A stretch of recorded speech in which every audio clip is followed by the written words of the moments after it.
E aí, my people, como é que vocês estão? Eu sou o Gabriel Charru, da Charru Cursos Maquetes Eletrônicas, e vamos para mais uma aula do curso de SketchUp. Bom, o assunto da aula de hoje será grupos e componentes. Lembrando, se você quer tirar o certificado desse curso aqui, que é totalmente gratuito para tirar também, o link do nosso portal vai estar aí na descrição do vídeo, é só você assistir as aulas pelo portal, beleza? Vamos lá então. O assunto dessa aula vai ser grupos e componentes. Primeiramente, por que eu deveria usar um grupo e componente ou componente? Qual que é a vantagem disso aí? Basicamente é a seguinte, ó. Vou fazer aqui um chão. Estou pegando aqui a ferramenta de retângulo. Vou fazer ali um chão de 5 por 5, ok? Vou dar aqui um push-pull de 10 centímetros, beleza. Vou dar aqui um offset de 15 centímetros e eu vou puxar aqui 2,70. Vou puxar com o Ctrl 2,70. E aí vamos supor que eu quero editar separadamente apenas o chão. Se eu tentar puxar ele aqui, ó, ele vai selecionar tudo. E mesmo que eu selecione só o chão, ele vai interferir na parede porque ele está ligado a ela. Mesma coisa as paredes. Se eu tentar tirar, ó, elas vão mexer diretamente no chão. Então, isso aqui é um dos problemas. Estou mostrando no exemplozinho bem básico, mas vocês se deparariam com isso direto se não utilizassem grupos e componentes, ok?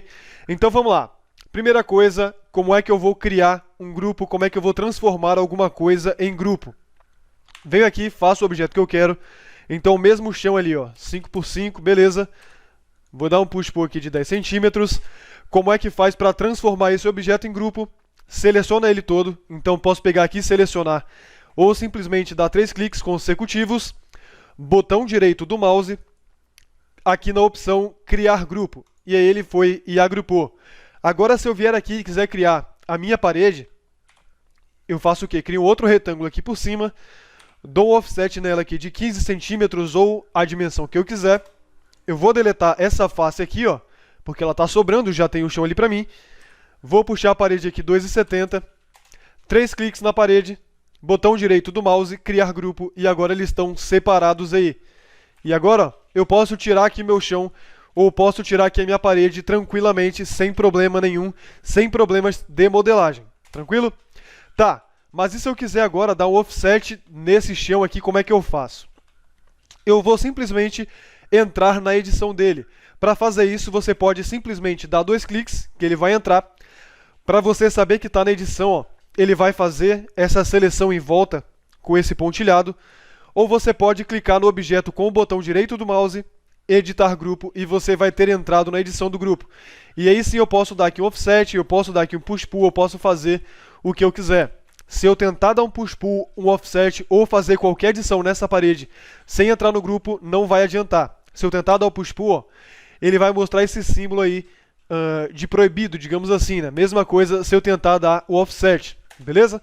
Então, lembrem, sempre que tiverem criado um grupo, tem que entrar na edição dele para poder fazer qualquer transformação, push-pull, offset ou qualquer alteração aí, beleza?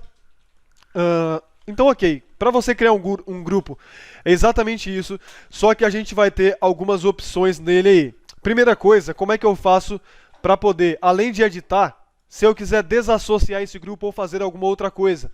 Botão direito do mouse, você vai ter aqui as opções que você quer. Então, por exemplo, bloquear um grupo.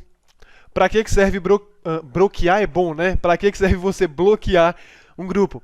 Porque às vezes você tem vários grupos de objetos muito próximos uns dos outros. E aí você quer entrar na edição de um e sem querer você entrou na edição de outro e fez alguma coisa lá que você não queria. Ou às vezes até mesmo sem reparar, e aí você vai descobrir depois. Então, se você quiser evitar isso, é só você bloquear o grupo, porque aí ele não tem como ser editado. Beleza? Então isso aí pode evitar alguns problemas. E aí se você tiver bloqueado, depois, para desbloquear, botão direito do mouse, desbloquear. Ok? Se você quiser desassociar esse grupo, ou se você quiser, como a gente falava lá, né, o pessoal fala no CAD, explodir isso aqui, botão direito do mouse, desassociar. E aí ele vai voltar a ser um objeto não agrupado. Tranquilo? Reparem que depois, quando eu estou aqui como grupo, e clico no botão direito do mouse, ele tem uma opção criar componente. O que é um componente? Qual que é a diferença de um componente para o grupo? A principal vantagem de você utilizar os grupos é por causa da otimização, da organização na real. E o componente, ele funciona de modo bem parecido, só que ele vai ser ainda mais otimizado do que o grupo. Como assim?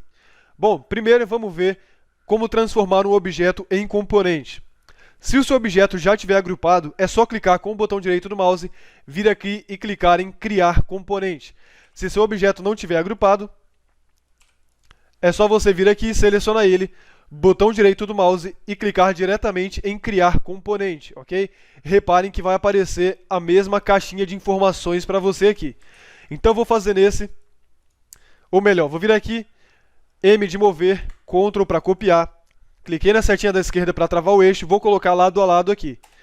Vou pegar esse do lado direito, botão direito do mouse, Criar Componente. Reparem primeiramente que ele vai te dar uma caixa de informações e você pode colocar, por exemplo, descrição e o nome dele. Então, por exemplo, objeto teste. E aí você coloca aqui uma pequena descrição também. Essa descrição vai ser útil em alguns softwares, porque alguns softwares, quando você exporta do SketchUp, eles não leem a informação de nome do componente, e sim a informação de descrição. Então, pode acabar sendo útil aí. Então, vira e mexe, eu venho e simplesmente copio o nome dele para a descrição. Depois vamos ter alguns objetos, ou melhor, algumas configurações de alinhamento dos eixos. Eu não vou mexer nisso aqui. Tem a opção de sempre de frente para a câmera. Vou dar um OK sem isso aqui habilitado e vou mandar ele criar. Ele já está transformado em um grupo. Agora, eu vou fazer o seguinte, eu vou pegar esse outro, vou copiar ali do lado. Esse aqui eu vou desassociar. E aí eu vou clicar com o botão direito do mouse e criar componente. Então é basicamente a mesma coisa, mas reparem que dessa vez ele vem uma outra opção, que é a opção de substituir a seleção pelo componente. Se eu não fizer isso, se eu desabilitar isso aqui, ele não vai agrupar o meu objeto. Então não é exatamente o que eu quero, porque geralmente a gente vai querer o objeto agrupado. Então criar componente, lembrar de habilitar a opção substituir seleção pelo componente, ok? Clicou em criar e agora ele está habilitado aí. Tranquilo. Ok, eu vou deletar esse aqui, vou deixar só esses dois e vamos lá. Quais são as principais diferenças de um grupo para um componente? A primeira e uma das mais importantes, na verdade ambas as diferenças são de extrema importância, mas a primeira delas é a seguinte: se você tem um carro, por exemplo, na tua cena e esse carro ele pesa 20 megas, a gente sabe que quanto mais peso eu tiver no meu arquivo, mais pesado, obviamente, o arquivo vai ficar. Então, o que vai acontecer? Se o seu carro tem 20 megas e você copiou esse carro 10 vezes, teu arquivo vai ficar com 200 megas. Vai começar a ficar bem pesado. Agora, se o seu carro não é um grupo, mas é um componente, e você copia esse mesmo carro de 20 megas 10 vezes, o seu arquivo vai ficar apenas com 20 megas e não 200. Por quê? O SketchUp lê o componente apenas como uma cópia do objeto original. Então, ele não vai ter um peso extra no arquivo, não vai ficar pesando mais. Ele vai ler apenas o objeto original. Então, se eu tenho um carro lá de 20 megas, que é um componente, eu copiei ele 15, 20 vezes, o SketchUp só vai ler o primeiro, o original. Ele vai ficar aqui na tua cena, na hora de renderizar vai perfeitamente, mas na contagem do peso do arquivo, ele só vai contar como se tivesse um, então o teu arquivo fica muito mais leve. Então, essa questão da otimização é uma das principais vantagens de se utilizar os componentes. Outra diferença é essa aqui, Vou fazer o seguinte, vou fazer aqui 2 degraus, então vou vir aqui 0.9 por 0.30, ou melhor, 0.30 por 0.9, Shift Z para entrar ali. Vou dar um push-pull aqui de 0.17, ou seja, 17 centímetros. Vou copiar esse carinha aqui para o lado. Beleza. E aí vou fazer o seguinte. Nesse primeiro, 3 cliques, botão direito do mouse, criar grupo. Nesse segundo, 3 cliques, botão direito do mouse, criar componente. Vou colocar aqui como degrau. Ok. O que eu vou fazer agora aqui? Vou vir aqui nesse que está como grupo. Vou pegar a ferramenta mover. Vou clicar no Ctrl para poder copiar. Vou clicar nessa extremidade de baixo. E eu vou clicar agora para ele copiar exatamente nessa extremidade de cima. Vou digitar X15 para ele fazer 15 cópias ali. Então eu vou ter ao todo 16 degraus. Beleza? Então, refazendo para vocês verem, Move, Ctrl para copiar. Coloquei aqui em cima, digitei X15. dei Enter e ele vai fazer as 15 cópias para mim. Nesse segundo, vou fazer exatamente a mesma coisa. Move, Ctrl, peguei aqui, cliquei aqui em cima, X15, Enter, e aí ele vai fazer 15 cópias. Bom, parece que é exatamente a mesma coisa, mas qual que é a segunda principal diferença dos grupos de grupos para componentes? Vamos supor que depois que eu fiz esse degrau, eu pensei assim, mas agora eu não quero mais assim, eu quero uma escada vazada. Então, eu simplesmente poderia vir aqui, entrar nesse grupo, vou dar um push-pull aqui para cima de 10 centímetros, e aí eu teria que fazer isso em todos os outros degraus, ou teria que simplesmente copiar novamente, ok? Porque quando eu edito um grupo, ele não vai editar as cópias desse grupo. Já no componente, se eu vier aqui e falar assim, eu quero uma escada vazada, então vou vir aqui, vou dar um push-pull para cima de 10 centímetros.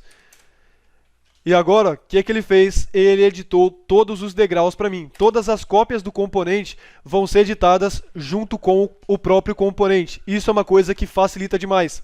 Então, se eu quiser dar um monte de detalhamento, vir aqui, por exemplo, fazer aqui um sobressaltozinho, um detalhamento. E aí eu venho aqui, puxo nesse, puxo para cá, aqui para a lateral. Opa! E ele já vai fazendo ali. E aí eu quero, sei lá, dar mais um detalhamentozinho aqui. Aqui eu quero colocar um pouquinho para baixo e uma textura diferente. Opa, coloquei para cima. Um pouco para baixo e uma textura diferente. Posso vir aqui e tal, pegar, deixa eu ver, pedras ali. Só para a gente exemplificar. Eu vou colocar, e ele fez em todos os degraus para mim. Então isso é uma coisa que facilita demais. Tá, mas isso aí pode ser um problema. Vamos supor assim, porque vamos supor que agora eu quero transformar esse carinha aqui no patamar. Como é que eu faço? Eu tenho que criar um outro, fazer depois do zero e tal. Não preciso fazer isso. Vou dar um Ctrl Z só para voltar como estava antes. Para você transformar um componente em um objeto único, ou seja, o objeto que não seja afetado pelas edições dos outros componentes que fazem parte das cópias dele, você tem que fazer o seguinte: clicar com o botão direito do mouse, clicar em tornar único. Agora que eu cliquei em tornar único, tudo que eu editar nos outros componentes não vão afetar esse aqui que eu tornei único. E vice-versa, se eu fizer qualquer coisa nele, não vai afetar os outros componentes. Então, se eu quiser transformar esse carinha em patamar, venho aqui, 0,70, agora tem um patamar ali de 1 metro por 90. Então, eu poderia fazer isso tranquilamente, ok? Mas lembrem sempre do seguinte: agora eu tenho esse carinha aqui, ele está como único.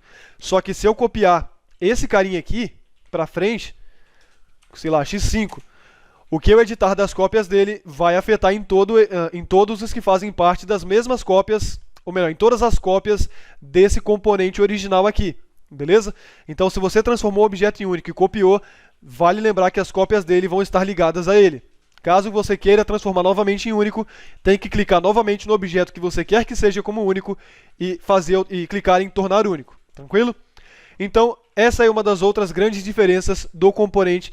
Tudo que você edita em um vai afetar automaticamente as cópias desse componente até o momento que você clicar em tornar único, que você clica em tornar único aí.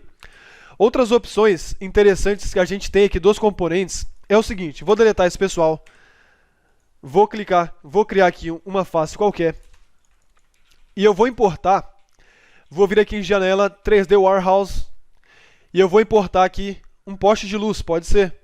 Então vou baixar que já estava aqui no meu Warehouse. Beleza. Ou melhor, vou fazer até de modo um pouco diferente. Eu vou baixar ele lá direto mesmo do site do Warehouse. Estou aqui no site do Warehouse, peguei o outro postezinho aqui, poderia ser qualquer outro objeto, tá?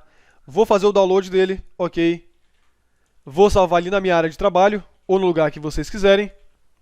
Vou salvar aqui como post teste. Aquele acento não existia, mas ok. O que eu posso fazer quando eu tenho aqui um componente? Eu posso transformar, a partir do momento que eu transformei esse cara em componente, eu posso clicar com o botão direito do mouse nele e eu posso clicar na opção recarregar. O que isso vai fazer? Eu vou recarregar um outro componente que vai substituir esse carinha aqui. Então, eu cliquei aqui na minha área de trabalho, post teste, e esse post substituiu o meu componente original. ok? Se eu fosse lá, baixasse um carro, fizesse o mesmo processo, o carro ia substituir esse carinha aqui. Então isso é uma coisa bacana, porque vamos supor que você tem um componente aqui, sei lá, uma cortina, uma mesa, e depois você foi lá no arquivo original da mesa, você editou e ficou melhor. Você quer substituir, você vai lá e salva e depois faz esse processo de recarregar, que ele vai recarregar com as edições mais atualizadas, beleza? Isso é uma das vantagens grandes também. E se você quiser salvar o teu componente da cena, então você pegou um arquivo, sei lá, você baixou um arquivo da internet, tem um modelo muito bacana, um objeto muito bacana que você quer salvar no teu computador, transforma ele em componente, botão direito do mouse, vem aqui na opção salvar como, e aí você pode salvar esse objeto onde você quiser, ok? Na versão do SketchUp que você quiser também. Bom, então componentes e grupos é isso aí. A principal diferença deles é, como eu falei, a questão da organização, da otimização na real, de você poder fazer alterações em vários ao mesmo tempo e também de o arquivo ficar muito mais leve. Um outro detalhezinho sobre os componentes, vou vir aqui na minha vista frontal, vou fazer aqui uma face, vou selecionar, botão direito do mouse, cliquei em criar componente. Ele tem uma opção que é a opção sempre à frente para a câmera. O que isso vai fazer? Se eu selecionar e botar aqui em criar, mesmo que eu vá rotacionando, essa face vai rotacionando de acordo que fique sempre virada de frente para a câmera também, ok? Então, isso aqui é outro detalhe, pode ser útil para quando você quer fazer representações 2D de árvores, pessoas ou outros objetos aí. E, claro, pode ser útil para outras coisas que você queira fazer aí também, que não vem ao caso agora, beleza? Então, galera, essa aula aqui é isso. Lembrem sempre de trabalhar com grupos e componentes, trabalhar de modo organizado, trabalhar de modo otimizado. Isso aí é importantíssimo também, é muito importante. Vocês vão ver que nas próximas aulas eu vou trabalhar sempre com grupos e ou componentes. Tranquilo? Bom, essa aula de hoje, então, é isso aí. Espero que vocês tenham curtido. Se vocês gostaram, não esqueçam de deixar o like no vídeo, de se inscrever no canal para poder receber aulas novas, tanto de SketchUp quanto outros cursos gratuitos e com certificado que a gente tem lá no canal. Beleza? Então é isso. Não deixe de seguir a gente lá no Facebook e Instagram e de entrar no nosso grupo aberto do